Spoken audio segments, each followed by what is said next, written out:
So I've been trying to think about a simplified version to describe why the left has difficulty with uniting around anything the same way that Republicans do, the right does. The main difference is the right wing, they just care about power.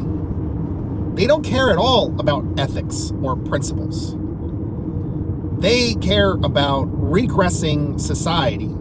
They are a reactionary movement by default, meaning they are responding to society moving forward, and they can't or won't catch up or don't want to catch up.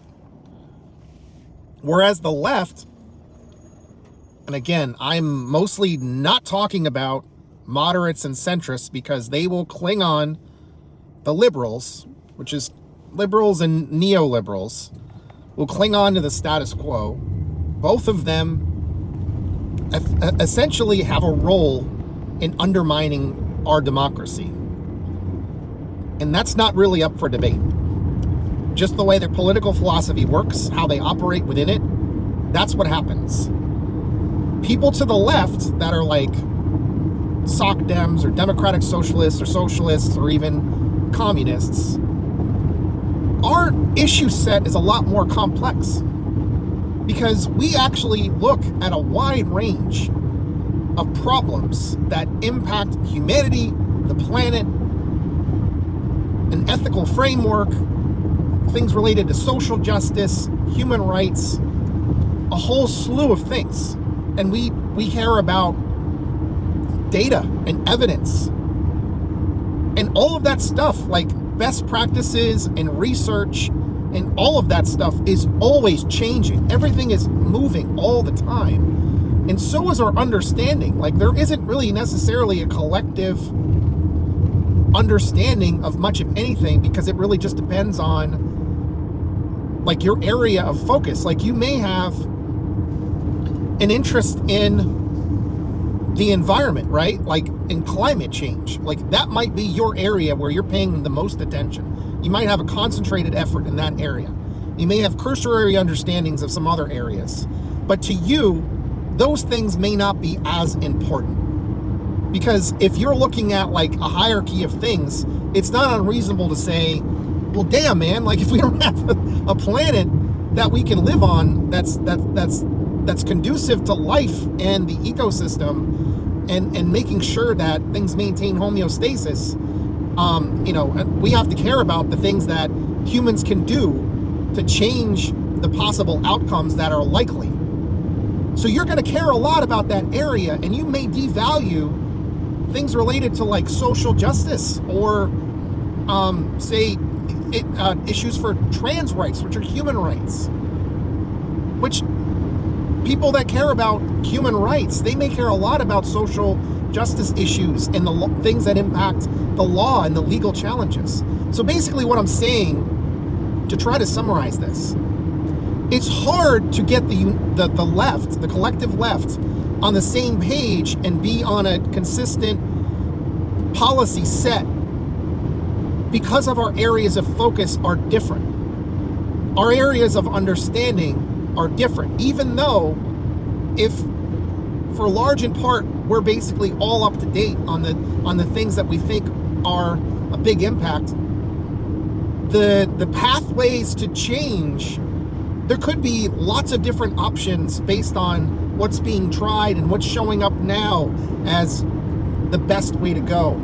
And there may be some other things showing promise that somebody over here is paying attention to, and they're like, no, I think we should go this way.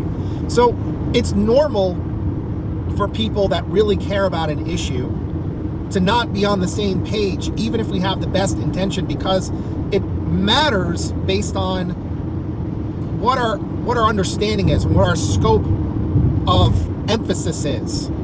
So the left is at a natural disadvantage because of our ethics, because we care about so many issues, because we may weight things differently based on what is the most important. Like for myself, right?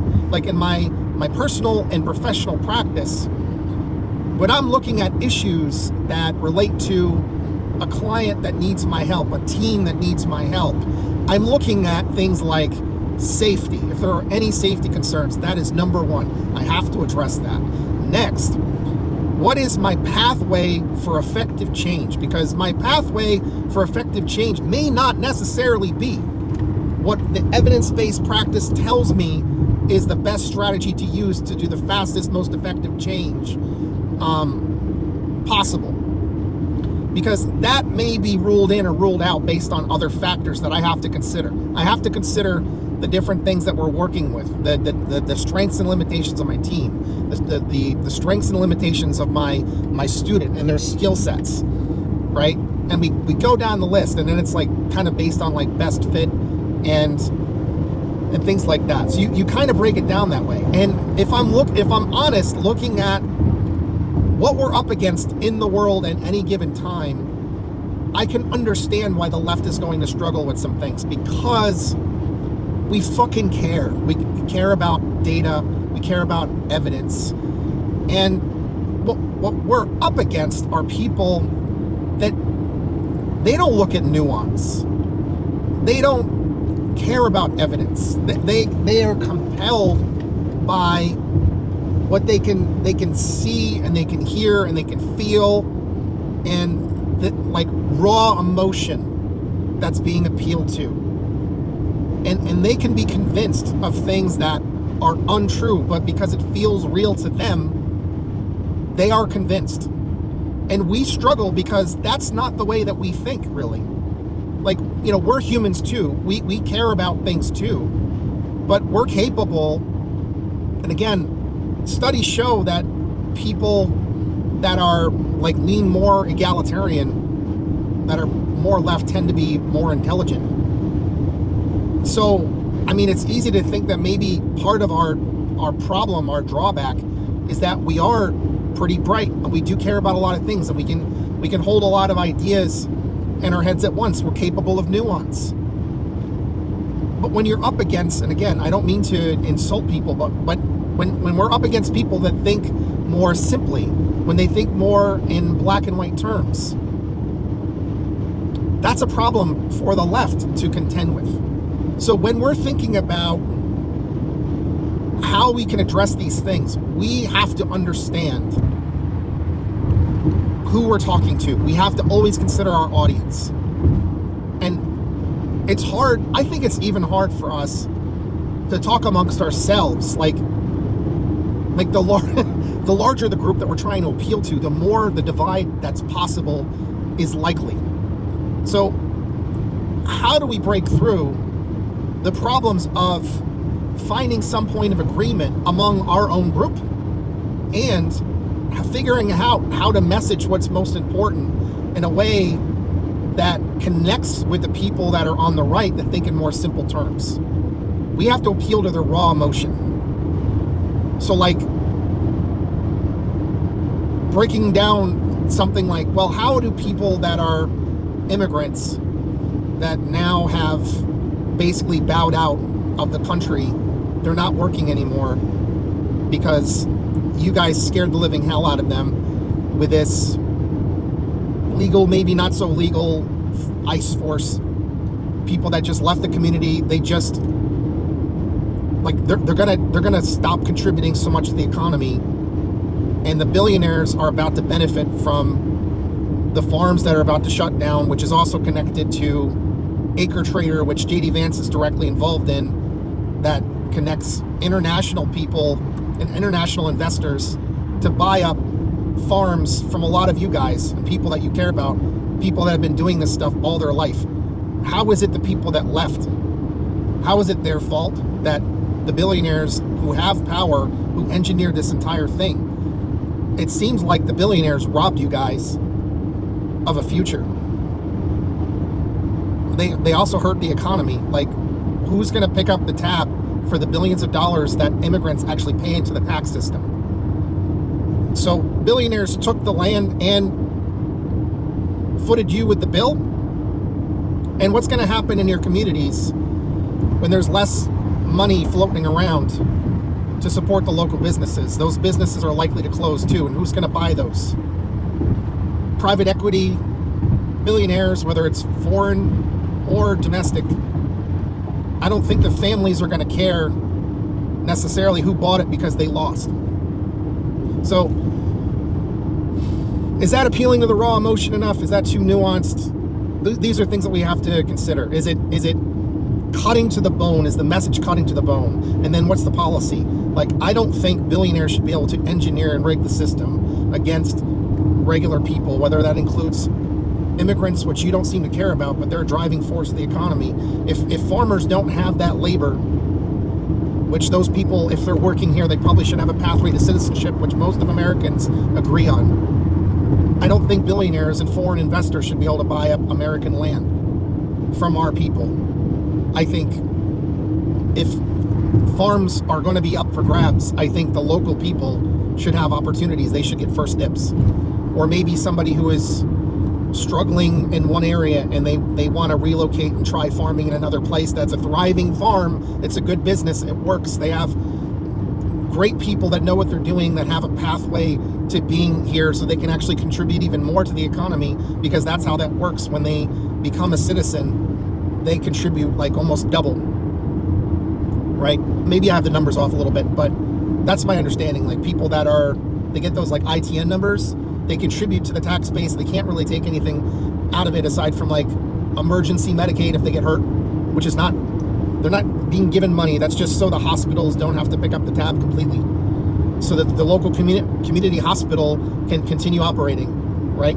So they can provide care. And by the way, we probably should talk about a universal healthcare system, so we don't have to worry about so much money being spent on emergency care, that people can get less, more cost-effective preventative care, whoever the hell you are, that benefits everyone. Because at the first sign there's a problem, or just a checkup, like if you're working and you're contributing to the tax base, you should have a right to representation. You should have a right to the essentials for life: housing, healthcare, education, because we want people to be able to be educated. We want them to be able to speak the language. We want them to be able to safely operate a vehicle, be licensed, be registered, have insurance.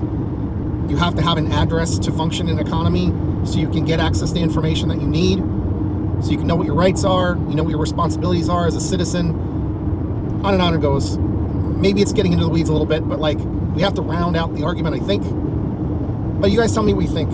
Am I wrong about this? Or have I kind of nailed it? Or can I streamline what I'm trying to say a little bit better? Because I actually care about a united, strong left in this country, and I want, because of the system that we have that's completely bullshit, I would prefer if we were able to like break off into a democratic socialist party, which I think the majority of the base would be a part of, most likely. Maybe we can drag a bunch of liberals kicking and screaming, and I would think that's where a lot of non-voters would fall. Because if you tell people, I understand your main problems that impact all of us, we understand that we have to do something about housing, we have to do something about healthcare, we have to do something about education. We all live here, we all work here, we all need to have a shared understanding of a lot of different things. We have to have a common language for it. We want to have a commitment to, like, a patriotic vision of America is a strong community that doesn't have borders.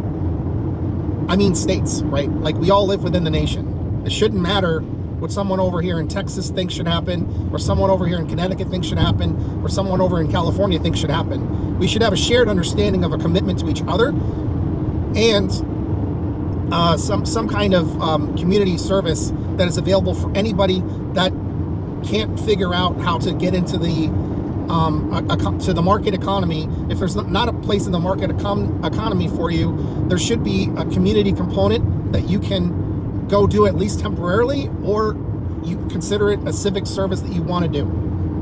I think more industries that are essential for things like food and housing and education, environmental justice, sustainability efforts, you name the essentials, you tell me what I missed.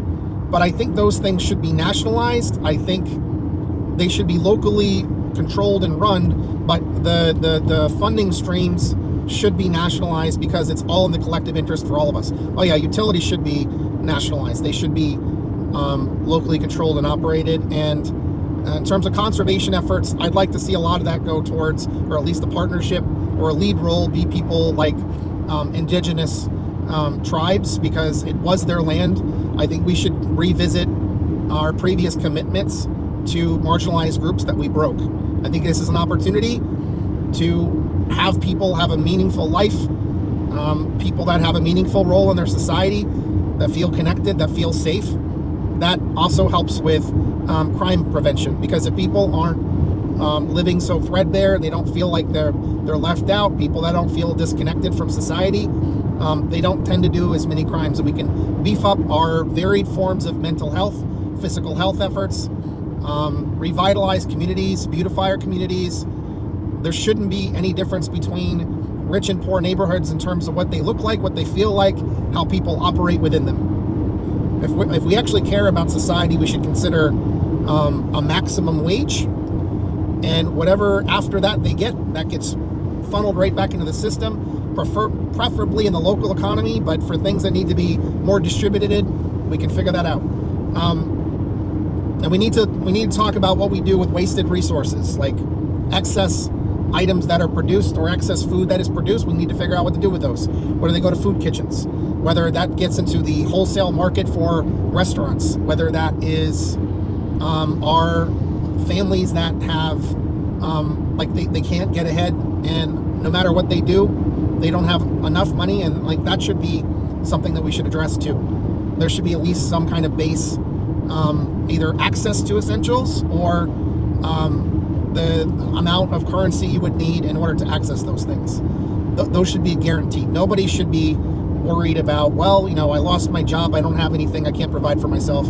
Like the idea of being homeless, the idea of going bankrupt in this country by no fault of your own, just by nature of circumstance, I don't think should be a thing. I don't think medical debt should be a thing. I don't think student loan debt should be a thing. It's not a thing in other countries that are a lot more civilized than ours. Like by comparison, our society is pretty barbaric, to be honest, and very punitive. We should do something about criminal justice. We should do restorative justice. And again, we could probably reintegrate a lot of these people into society with community opportunities and reintegration. We should probably specialize in those areas and do several different pilot programs using available information that we have access to that other parts of the world have done. Don't pretend that regional specific variables have that much of a control that eliminate those possibilities. I'm not remotely convinced of that unless you have a strong rationale and you can back it up. Anyway, so I'm rambling. I hope you enjoyed my TED Talk. Please let me know what you think in the comments on any points that I brought up here. Please tell me how I can improve my message in terms of why it's difficult for the left to unite around things. Tell me if you think I'm crazy or if you think I'm on point here. And am I oversimplifying what it's like for the right? And I don't mean to be disrespectful towards the right. I understand that there is a variety of reasons why they think what they think. I largely think it's because of indoctrination, things that I would probably label as abusive and toxic relationships, how they're taught about culture, how they're taught about history, how they're taught about what the expectations are for their gender roles, and what type of living situation is appropriate and productive and healthy. And then the religious component, the indoctrination about what it means to be a Republican in America, I think is off. Their civics related education, I think, is off. Their understanding about this nation's history and the true history of what people with skin like mine have done to other groups, marginalized people. There is an emphasis about white people that points in the direction of greatness, when I would say, on balance, in a lot of ways, I wish I had really not much affiliation with that group. Like, it bothers me that people see me with white skin and they think of me the way that, like, historically, people that look like me have done a lot of harm in society. And I think we have a great obligation to do everything that we can with every move that we make, every word that we speak, every action we take, to do our best to leave things better than we found them wherever we go. One person at a time, one interaction at a time. Every little thing we do, every small act can have a meaningful difference. And it can move the ball forward in the right direction, or a better direction. So that's what I have to say for now. So you guys take care. I appreciate you. Thank you for checking out my content. Please consider checking out my Patreon if you like what I do here. One way that you can show your appreciation is clicking all the buttons. If you really like what I have to say and you want to support me in some small way, I have a couple options on my Patreon. There's a couple different levels. You get early release content. Sometimes, not always. Like right now while I'm working full time, to be honest, it's hard to put out bonus content, but I do when I can. You get that stuff. Sometimes you get unfiltered videos, unedited videos, so it's just like us having a conversation, only it's kind of one-sided. But if you're interested in that, hit me up on Patreon. I do have a Discord community chat, and again, right now it's just it's me in there, and I'm waiting for others to join up so we can actually form some community there. It's meant to be a space, so when things go pear-shaped with all the different social medias accounts that I'm on, if they get too restrictive or I'm not able to really rise there, I want there to be a space for us to be able to connect, because community is important. Making sure that people don't feel alone is something that I continue to want to do. How much you engage with that is totally your choice. I am trying to work out some of the technical challenges with linking these things up to people, so bear with me. I will figure it out. It's a work in progress, but I will get it figured out, and that will be a space for people that want to be a part of it. I welcome anyone to join. It doesn't matter where you're coming from, anywhere in the world. Hopefully we share a common language so we can understand each other. I only speak English and bad English. Unfortunately, that's my limitation. I do want to learn a language. I have tried. I'm just not very good with that. Maybe I'll figure it out. My first priority is to learn more Spanish, because that's where I live in California. That is the language that I'm more likely to come into contact with, and then some Tagalog, because my girlfriend's Filipino, and so is her family and a lot of her friends. So yeah, and they do Taglish. Yeah, so that's what I have on offer. I'm on Blue Sky. I'm on TikTok. I have a couple accounts on TikTok. I have a small business that's like largely an affiliate marketing business. What I try to do there is I try to connect people to like educational tools, things like Ground News, to help with their media literacy, and to some extent political literacy. Those are things that are important to me, that I am concerned about. There is a mental health resource that is accessible easily for people. You can go to my website, and bear in mind, if you end up using any of the services or subscriptions or what have you that I have available, I may get a small amount of money as a commission for that. I say may because that's subject to you sticking with the full term of it, and if it meets the conditions that the affiliate marketing relationship that I have, the terms, or if you cancel, that might be refunded or something. So then that is no longer applicable. I do have like a digital budget tool. I have two of them that I created myself, because I like to look at the specifics, and I find it useful to have more contact with the financials that are relevant. And there's a simple version and a more extensive deluxe version, and those are relatively cheap.